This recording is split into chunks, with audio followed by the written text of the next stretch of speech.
pont entre les Burundais en exil et ceux restés au pays à travers des informations dans tous les domaines de la vie du pays. Le magazine Humura Burundi est diffusé sur le web via le site de la RPA www.rpa.bi. Humura Burundi. À la présentation, Émile Nibasumba. Bienvenue fidèles auditeurs, le sommaire de cette édition du 3 décembre 2019, le Sénat va obtenir de l'Union européenne un financement pour participer aux prochaines élections. C'est l'autre révélation de la réunion de Kampala. Dans cette édition, vous suivrez le porte-parole de cette plateforme qui nie presque tout. Et les habitants de Rutovu dénoncent les irrégularités dans l'octroi d'emploi aux agents recenseurs. La commission électorale est pointée du doigt. Vous allez également le suivre dans cette édition. Et la Tanzanie nie avoir planifié le rapatriement forcé des réfugiés burundais. Mensonge, répliquent certains réfugiés en Tanzanie. C'est également dans cette édition dont la mise en onde est assurée par Fabrice Ndimurukundo et M. Steve Niungeko. Les détails, c'est dans quelques instants. Débutons par la page sécurité. 6 animaux domestiques ont été tués la nuit dernière à coups de machette par des personnes non encore identifiées sur la colline Sigou, commune Wusoni. Nous sommes dans la province de Kirundo. Les informations en provenance de la colline Sigou indiquent que les propriétaires de ces animaux domestiques seraient victimes de leur appartenance à l'opposition. Les détails avec Nadej Irakodze.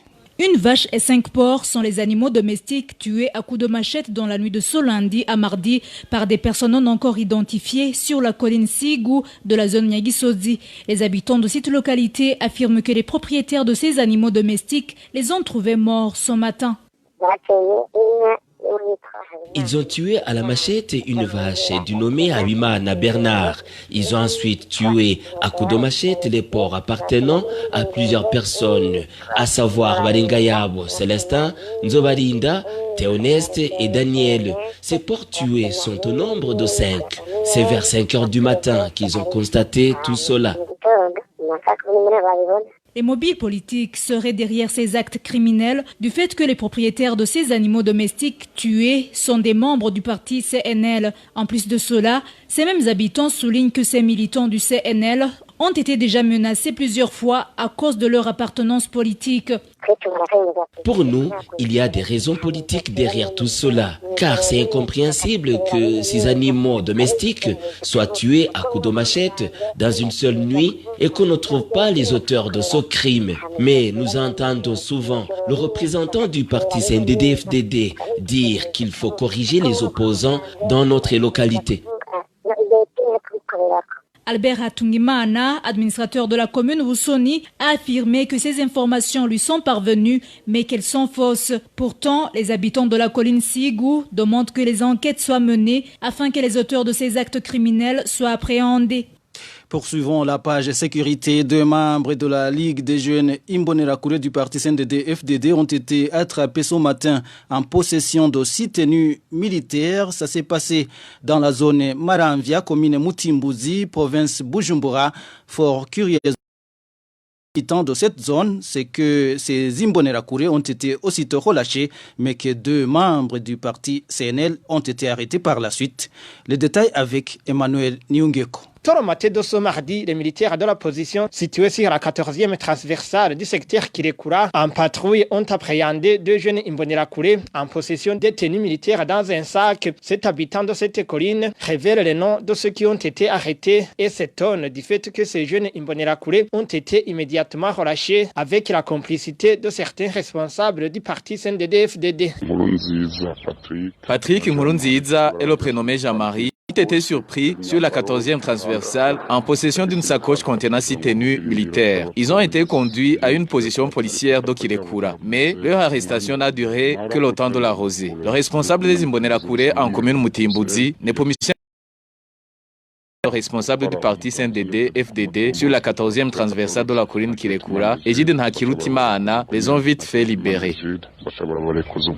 Ces Imbonerakure, accompagnés par certains policiers de la zone Maramvia, ont arrêté Janvier Niyonzima et Egide Nduwimana, tous membres du parti CNL et résidents à la 14e transversale. Ils les ont amenés à une position policière de la zone Rubirizi. La population indique que c'est une injustice contre les membres des partis de l'opposition.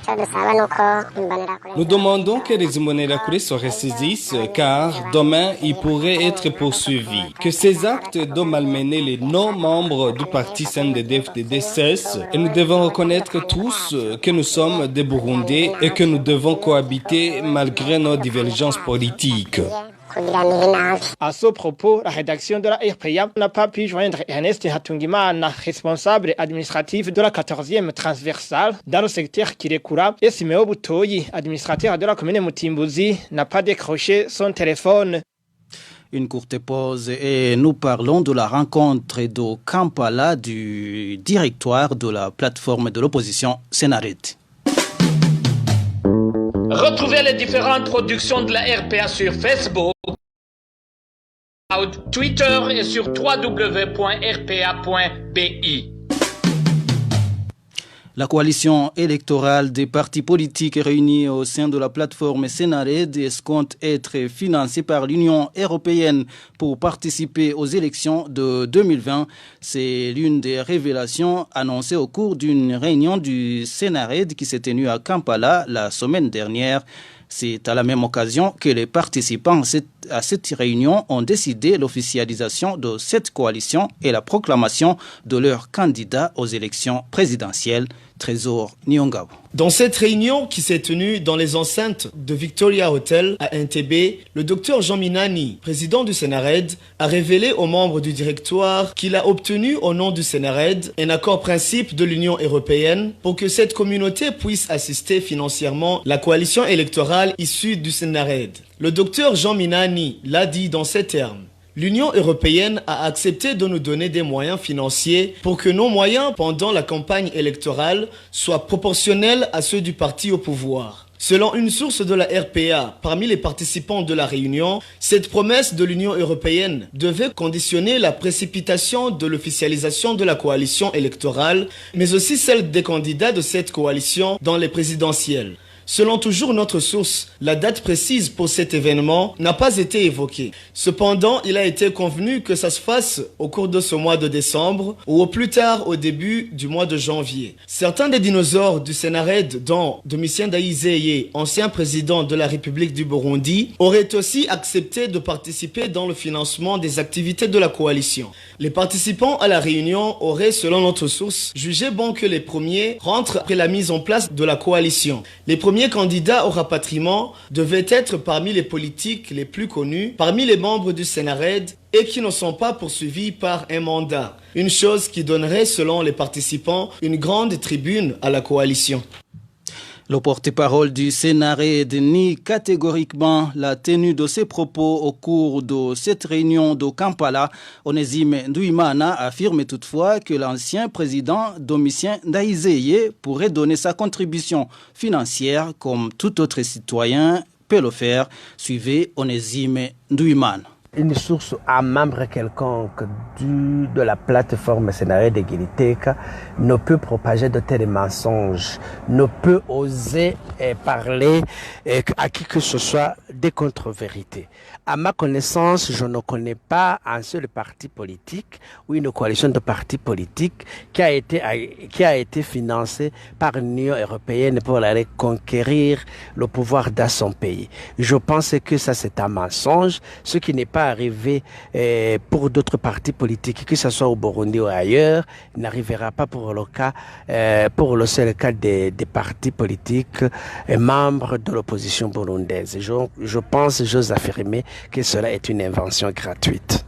Ce n'est pas au Senared Giriteka d'officialiser à quand les coalitions électorales des partis politiques et de l'opposition ou même les d'autres coalitions ont envie d'entrer envie de participer dans de futures élections. C'est au concerné, ça veut dire les partis politiques eux-mêmes qui le veulent, qui se mettent ensemble, qui se choisissent un représentant légal, qui se font qui constituent un programme électoral, qui se constituent des listes, mais cela n'a rien à voir avec le scénario d'égalité. Donc, ce n'est pas à nous d'officialiser cela. Nous leur avons demandé cela, que ça serait salutaire pour la population burundaise. Ils ont accepté et nous attendons s'ils peuvent le concrétiser.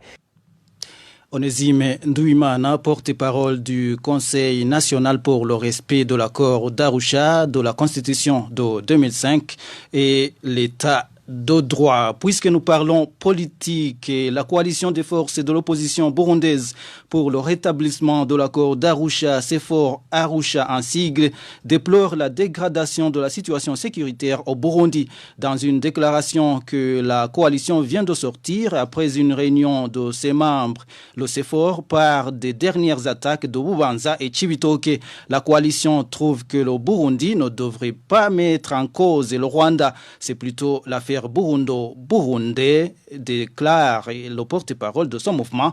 Je vous prie de suivre Jérémy Minani, le porte-parole du CEFOR Arusha. Il s'agissait d'une réunion extraordinaire censée approuver les autres membres du comité exécutif de la CEFOR Arusha. Mais d'une manière générale, nous sommes penchés sur l'escalade de violence généralisée qui s'observe au Burundi, notamment les attaques des groupes armés qui s'observent d'une manière répétitive dans notre pays. Nous avons conclu que cette escalade de violence généralisée est le résultat et la conséquence plutôt du troisième mandat illégal de M. Pierre Nkurunziza et que cette escalade de violence généralisée montre que nous sommes une autre guerre civile dans notre pays, une guerre que M. Pierre Nkurunziza et son parti devront répondre parce que ce sont eux qui ont refusé une solution à la crise burundaise par des négociations. Nous avons été aussi informés d'un acte de dénonciation soumis par le régime burundais à la communauté des États d'Afrique de l'Est, accusant le Rwanda d'avoir attaqué en date du 17 novembre 2019 une position militaire situé dans la commune de Mabayi, nord-ouest du Burundi. Et pour nous, nous avons conclu qu'il s'agit de la rhétorique de M. Pierre Nkurunziza de vouloir offusquer l'intensité, la gravité et surtout la nature de la crise burundaise, qui est une crise interne, mais que M. Pierre Nkurunziza veut exporter à l'international pour faire endosser la responsabilité de cette crise à notre pays, à l'occurrence le Rwanda.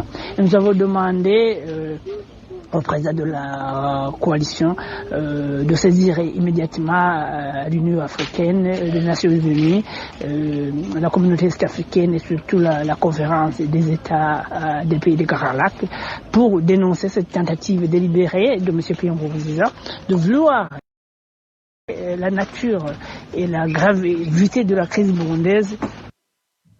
Jérémy Minani, c'est le porte-parole de la coalition politique CEFOR Arusha. Tout de suite, nous parlons du recrutement des agents recenseurs à Burundi.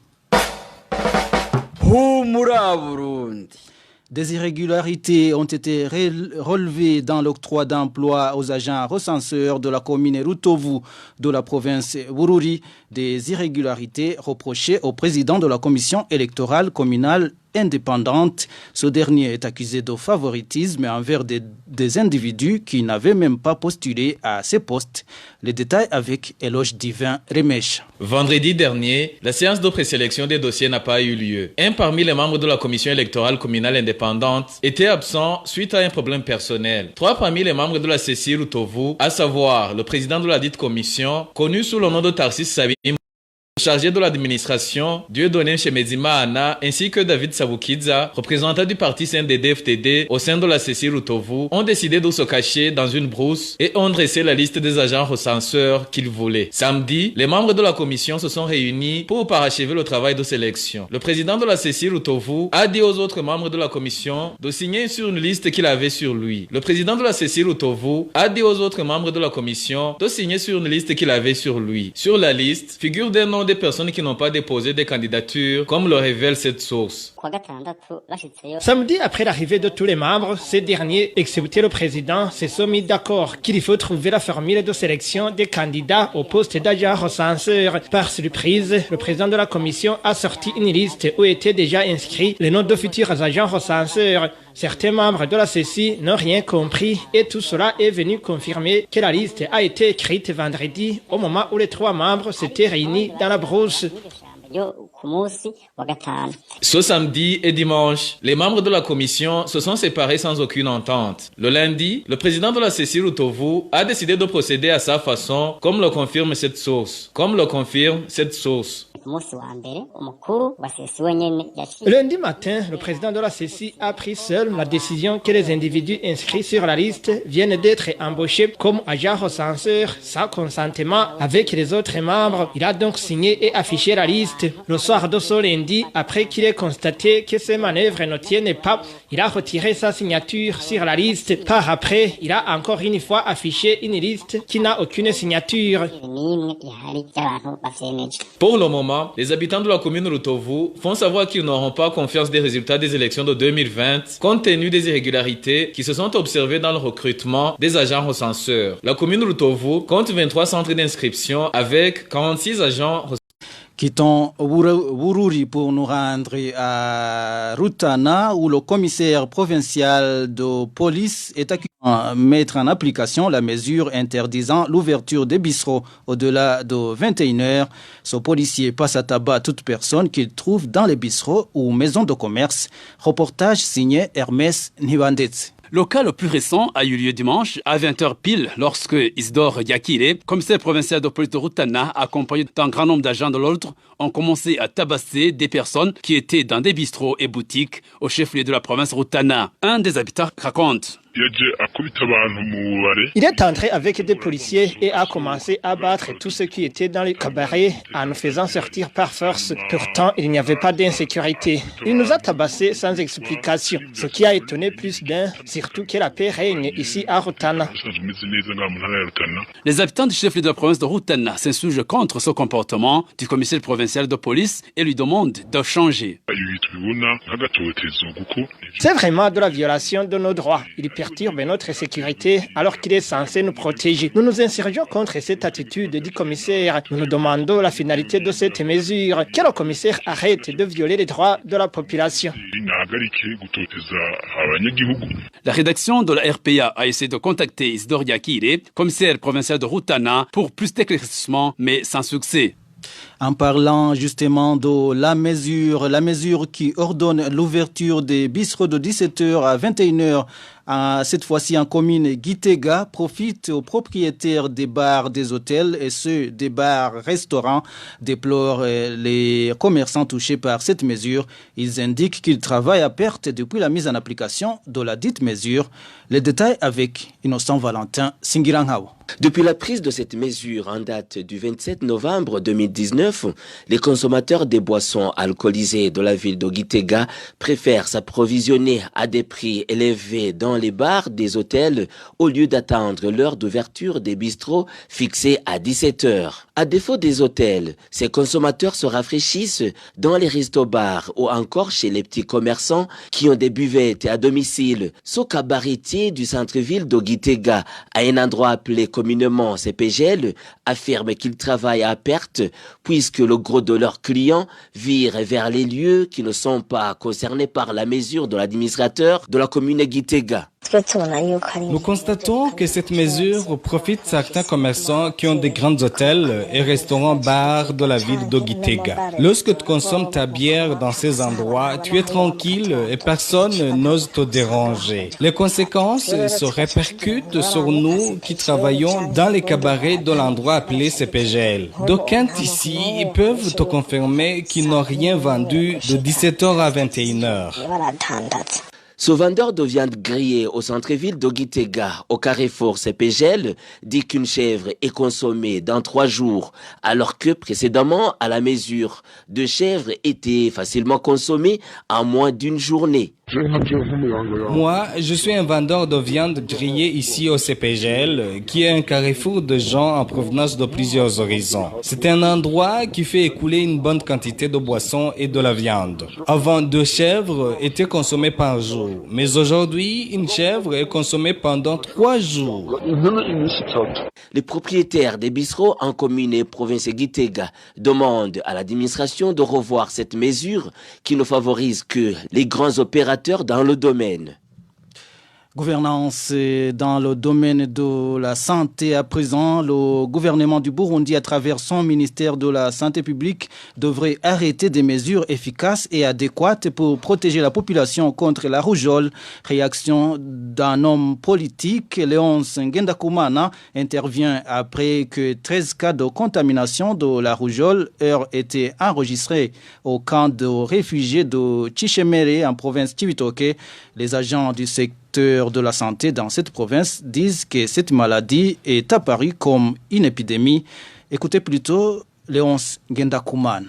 Nous l'avons appris et nous avons vérifié l'épidémie de la rougeole. Et même si on ne fait pas attention, l'épidémie se trouve déjà dans nos murs. Et le gouvernement est au courant. Et nous avons appris que dans un premier temps, on avait affecté des personnes expérimentées en cette matière sur la frontière burundaise-congolaise, mais que par après, il y aurait, d'après ce que nous apprenons, il y aurait quand même eu certains responsables qui ont triché, qui ont chassé ceux-là même qui étaient expérimentés pour les remplacer par d'autres qui visiblement leur sont proches ou leur promettent qui leur donne quelque chose au détriment de la population burundaise qui est en train d'être attaquée par cette maladie, que cette question soit prise au sérieux par le pouvoir public et que des mesures appropriées, des mesures conséquentes à la hauteur soient prises pour protéger le peuple burundais contre ce fléau, puisque le fléau est déjà là. Merci beaucoup. Qu'est-ce qu'on peut faire dans l'immédiat pour que cette épidémie ne se propage? Et pour qu'elle ne se propage pas, il faut dans un premier temps que le gouvernement, dans sa diversité, prenne conscience de l'existence de ce fléau dans notre pays, qu'il soit organisé un conseil des ministres pour examiner les mesures qui doivent être prises. La première mesure, c'est de circonscrire dans cette région, de la région de l'Inde, particulièrement sur la frontière de Cibitoke et de la RDC, pour que ceux qui viennent, les mouvements de population qui viennent, soient installés, soit dans des dispensaires, soit dans des camps où on peut procéder à leurs soins. C'est la première chose. La deuxième chose, c'est très rapidement de reprendre cette mesure, d'y affecter ces personnes qui ont une expérience, qui ont des connaissances dans la lutte contre ce fléau qui avait été affecté là-bas, pour que effectivement ils sensibilisent même les populations du coin à connaître rapidement comment éviter la propagation de ce fléau. Mais la responsabilité première, c'est le gouvernement. Il doit prendre ses responsabilités pour protéger le peuple. Voilà, c'est Léonce Ngendakumana qui répondait aux questions de notre confrère Vicky Chris Ninheretse. La province Cibitoke est frontalière avec la République démocratique du Congo, frappée par cette épidémie de rougeole depuis le début de cette année. L'Organisation mondiale de la santé, OMS, a annoncé mercredi dernier que la rougeole a déjà emporté plus de 5000 vies humaine. Je vous rappelle que vous pouvez également recevoir le magazine Humura Burundi sur votre téléphone portable. Il vous suffit de nous envoyer un message sur notre WhatsApp. C'est le plus 49 151 294 16 348. Tout de suite, nous nous rendons en Tanzanie. Humura Burundi. Le ministre tanzanien de l'Intérieur réfute les allégations selon lesquelles son pays planifierait l'expulsion des réfugiés burundais qui se trouvent sur son territoire. Kangi Lugola l'a déclaré hier à Dar es Salaam lors d'une réunion tripartite Burundi-Tanzanie HCR. Pour Kangi Lugola, la Tanzanie ne fait que mobiliser et encourager ceux qui s'apprêtent à rentrer. Les détails avec Clovis Nyonzima. Selon le journal tanzanien The Guardian, le ministre Lugola a fait une mise au point. Il a précisé que le gouvernement tanzanien devrait éclaircir les choses pour que la communauté internationale et différentes parties comprennent que lorsqu'ils évoquent le rapatriement des réfugiés burundais, la Tanzanie et le Burundi ne font que sensibiliser et encourager ceux qui sont prêts à rentrer pour qu'ils le fassent de leur plein gré. Et quand nous faisons cela, a dit Lugola, l'interprétation donnée par les autres est que nous sommes en train de les expulser. C'est faux. De son côté, poursuit The Guardian, le ministre burundais de l'Intérieur qui avait représenté le gouvernement burundais dans cette réunion tripartite a tenu à préciser que le gouvernement burundais est prêt à accueillir 2000 rapatriés par semaine. Pascal Barandagié a, selon son journal, précisé qu'il cherche à entrer en contact avec tous les réfugiés burundais partout où ils se trouvent. Quant à Georges Okoté-Obo, commissaire adjoint du HCR, il a déclaré que son organisation va coopérer avec les deux pays, le Burundi et la Tanzanie, afin de créer un environnement sûr et humanitaire dans le déroulement de cet exercice de rapatriement. Dans cette réunion tripartite, le ministre Kangi Lugola a déclaré que le rapatriement volontaire concerne aussi bien les réfugiés burundais liés au troisième mandat que ceux de 1972 se trouvant dans les provinces de Katavi et Tabora. Les réfugiés du camp d'Ondouta ne sont pas du tout du même avis que les autorités tanzaniennes. Les réfugiés de ce camp indiquent plutôt que tous les signes prouvent que le gouvernement tanzanien a déjà amorcé le plan de les rapatrier de force. Le détail avec Walter Kwizera. Les réfugiés du camp d'Ondouta s'inscrivent en faux contre le discours des autorités tanzaniennes selon lequel la Tanzanie n'envisage pas rapatrier de force les réfugiés. Ces réfugiés qualifient plutôt ce discours de mensonger compte tenu de leur traitement dans ce camp. C'est un mensonge eu égard au harcèlement que nous subissons ici alors que nous sommes des réfugiés. Je ne crois pas que ce rapatriement est volontaire. L'exemple est la fermeture des marches. Aucun Moulin n'est plus autorisé à tourner ici. Aujourd'hui, si tu sors du camp à la recherche du bois de chauffage et qu'on t'attrape, on te fait disparaître définitivement. Partout au monde, les disputes familiales existent. Mais ici, si cela arrive, c'est toute la famille qui est rapatriée. Comment pouvons-nous dire que ce rapatriement est volontaire? De plus, l'OHCR a déjà toutes les preuves nécessaires d'un plan de rapatriement forcé vu la façon dont le gouvernement tanzanien complique la vie des réfugiés dans les activités comme l'indiquent ces réfugiés. Aujourd'hui, le HCR n'a pas le droit de s'entretenir avec les réfugiés. Nous sommes tous des réfugiés, mais nos problèmes sont différents. Parfois, ici, les réfugiés tombent malades et nécessitent d'être opérés, mais c'est toujours la Tanzanie qui refuse que ces malades soient soignés. Le HCR essaie de montrer sa volonté de nous aider, mais la Tanzanie ne le veut pas du tout. Dans son discours de ce lundi, le gouvernement tanzanien refute toutes ces accusations, arguant que le rapatriement est toujours volontaire. Voilà, c'est par ce reportage de Walter Kwizera que nous clôturons le magazine Humura Burundi du 3 décembre 2019. Merci à la collaboration technique d'Emestive Niungeko et Fabrice Ndimurkundo. Merci également à vous tous qui nous avez suivis jusqu'à la fin. Émile Nibasumba, je vous présentais cette édition. Au revoir.